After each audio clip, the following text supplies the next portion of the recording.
আসসালামু আলাইকুম। এটিএন বাংলা সংবাদে সবাইকে স্বাগত জানাচ্ছি আমি চিন্তিয়া হক। জাতীয় নাগরিক পার্টি জুলাই পদযাত্রা কর্মসূচিকে কেন্দ্র করে গোপালগঞ্জ সদরে পুলিশের গাড়িতে আগুন ও ভাঙচুর চালিয়েছে আওয়ামী লীগের সমর্থকরা। এতে অন্তত ৩ পুলিশ সদস্য আহত হন। সকালে সদর উপজেলার উলপুরে এলাকায় এ ঘটনা ঘটে। গোপালগঞ্জ সদর থানার ওসি মীর মোহাম্মদ সাজেদুর রহমান বিষয়টি নিশ্চিত করেছেন। এদিকে পরিস্থিতি নিয়ন্ত্রণে সেনাবাহিনী মোতায়েন করা হয়েছে।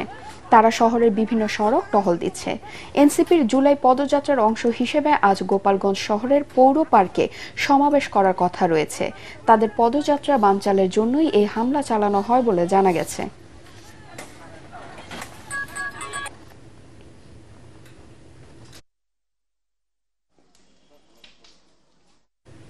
জুলাই শহীদ দিবস উপলক্ষে আজ দেশে রাষ্ট্রীয় শোক পালন করা হচ্ছে। গত বছর ছাত্র জনতার আন্দোলন চলাকালে রংপুরে পুলিশের গুলিতে আবু সাইদে নিহত হওয়ার দিনটি স্মরণে ১৬ জুলাইকে জুলাই শহীদ দিবস হিসেবে ঘোষণা করে সরকার। এ উপলক্ষে সব সরকারি, আধা সরকারি ও স্বায়ত্তশাসিত প্রতিষ্ঠান, শিক্ষা প্রতিষ্ঠান সহ সব সরকারি ও বেসরকারি ভবন এবং বিদেশে বাংলাদেশ মিশনে জাতীয় পতাকা অর্ধনমিত রাখা হয়েছে। মসজিদ সহ বিভিন্ন ধর্মীয় উপাসনালয়ে হবে দোয়া, মোনাজাত ও প্রার্থনা। এছাড়া গণ অভ্যুত্থানে আওয়ামী লীগ সরকারের পতনের দিন ৫ আগস্টকে জুলাই গণ অভ্যুত্থান দিবস ঘোষণা করা হয়েছে।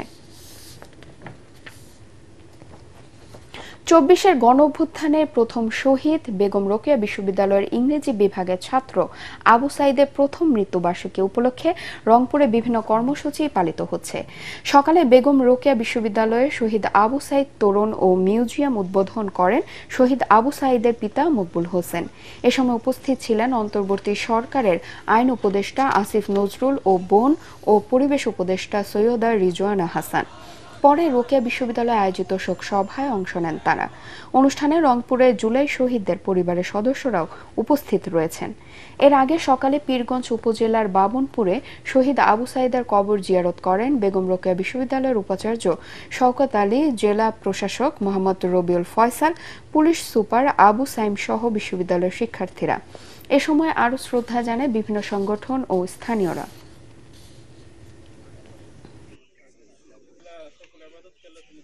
শুধুমাত্র চার্জশিট দিয়ে তারা থেমে থাকে, এটা আসলে হবে না। আমরা চাই দৃষ্টান্ত বিচার এবং দৃশ্যমান বিচার, সেটা আমরা এখন পর্যন্ত পাইনি। এই অদৃশ্য কারণে এত সময় লাগলো তদন্ত করতে আমরা জানি না। মাত্র 6 জনকে গ্রেপ্তার করা হয়েছে, বাকিরা এখনো ধরা ছোঁয়ার বাহিরে। আমরা এই অন্তর্বর্তীকালীন সরকারের কাছে প্রত্যাশা করি এই সরকার থাকা অবস্থায় এই জুলাই বিপ্লবের সকল শহীদদের বিচার তারা করবে। শহীদ আবু সাইদের মেমোরি স্ট্রিট স্টাম্প আমরা ওটা ফলক উন্মোচন করবো এবং শহীদ আবু সাইদের গেট এবং মিউজিয়াম এর ফলক উন্মোচন করা হবে। এবং শহীদ আবু সাইদের স্মরণে আমরা প্রায় 200 পেজেস আমরা একটা স্মরণিকা প্রকাশ করব, যে স্মরণিকায় আমাদের এই শহীদদের সকলের অবদান, সকলের স্মৃতি, সকলের পরিচিতি এখানে লিপিবদ্ধ থাকবে। কোটা সংস্কার আন্দোলনের প্রথম শহীদ আবু সাইদের প্রথম মৃত্যুবার্ষিকী আজ। গেল বছর এই দিনেই বেগম রোকেয়া বিশ্ববিদ্যালয়ের মেধাবী শিক্ষার্থী মৃত্যুকে আলিঙ্গন করেন 2 হাত প্রসারিত করে, যার মৃত্যুর পরই শিক্ষার্থীদের আন্দোলন রূপ নেয় বিদ্রোহে। তবে যার প্রাণের বিনিময়ে সফল হলো আন্দোলন, সেই অভ্যুত্থান পরবর্তী দেশটা এখনো ভালো নেই বলে মনে করেন শহীদ আবু সাইদের মা মনোয়ারা বেগম। তার বাবা চান ছেলে হত্যার সুষ্ঠু বিচার। বোনের দাবি 16 জুলাইকে আবু সাইদ দিবস হিসেবে পালনের। রংপুরের পীরগঞ্জে আবু সাইদের বাড়ি থেকে ফিরে রিপোর্ট করছেন মাজহারুল হক মুহাজির।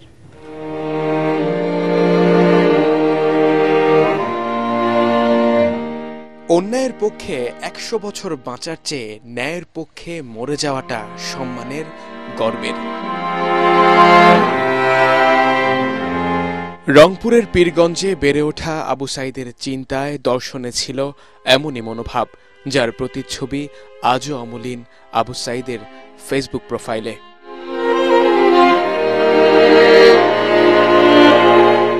বেগম রোকেয়া বিশ্ববিদ্যালয়ের ইংরেজি বিভাগের শিক্ষার্থী আবু সাইদ 2024-এর কোটা সংস্কার আন্দোলনের শুরু থেকে ছিলেন নেতৃত্বে।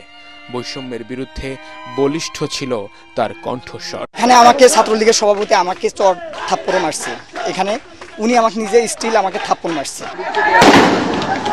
16 জুলাই 2024 আন্দোলনের এক পর্যায়ে পুলিশের ধাওয়ায় শিক্ষার্থীরা যখন ছত্রভঙ্গ হয়ে পড়ে তখনই 2 হাত প্রসারিত করে পুলিশের সামনে দাঁড়িয়ে যায় আবু সাঈদ।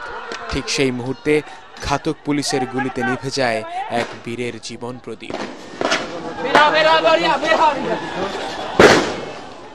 এই কবরেই শুয়ে আছেন গেল বছর কোটা সংস্কার আন্দোলনে পুলিশের গুলির সামনে 2 হাত প্রসারিত করা তরুণ মেধাবী যুবক আবু সাঈদ, যার মৃত্যুর খবর ছড়িয়ে পড়ার পর থেকেই কোটা সংস্কার আন্দোলন রূপ নেয় ফ্যাসিবাদ বিরোধী এক আন্দোলনে। 9 ভাই বোনের অভাবের সংসারে কেবল আবু সাঈদেরই পড়াশোনা চালিয়ে যাওয়া সম্ভব হয়েছিল।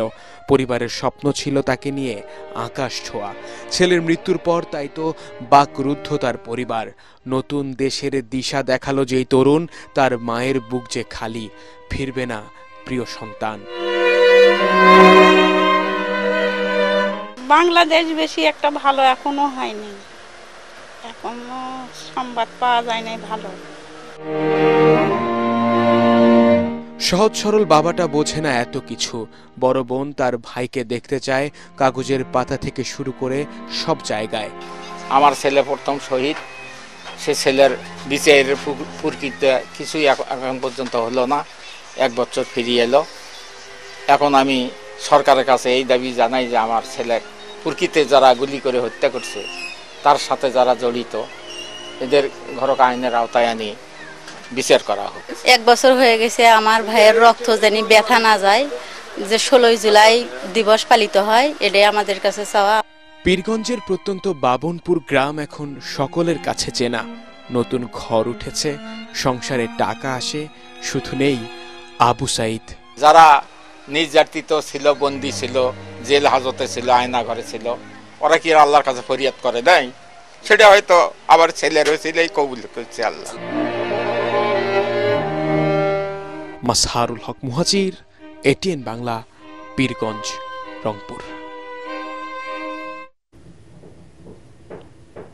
জুলাই আন্দোলনে সাভারের আশুলিয়ায় 6 জনকে হত্যা করে লাশ পোড়ানোর ঘটনায় দায়ের করা মানবতা বিরোধী অপরাধের মামলায় 8 আসামিকে ট্রাইব্যুনালে হাজির করা হয়েছে।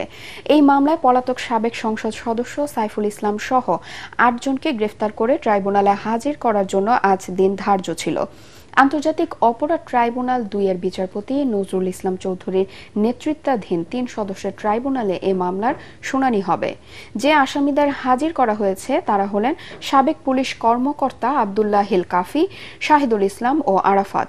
এর আগে গত 2 জুলাই আশুলিয়ায় 6 জনের লাশ পোড়ানোর মামলায় সাবেক এমপি সাইফুল ইসলাম সহ 16 জনকে অভিযুক্ত করে ট্রাইব্যুনালে আনুষ্ঠানিকভাবে অভিযোগ দাখিল করে প্রসিকিউশন। সেদিনই অভিযোগ আমলে নিয়ে পলাতক আসামিদের বিরুদ্ধে গ্রেফতারি পরোয়ানা জারি করা হয়।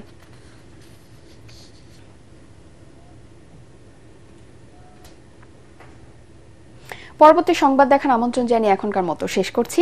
এটিএন বাংলা সংবাদ ইউটিউবে দেখতে ব্রাউজ করুন, youtube/ATN বাংলা নিউজ। ধন্যবাদ সবাইকে।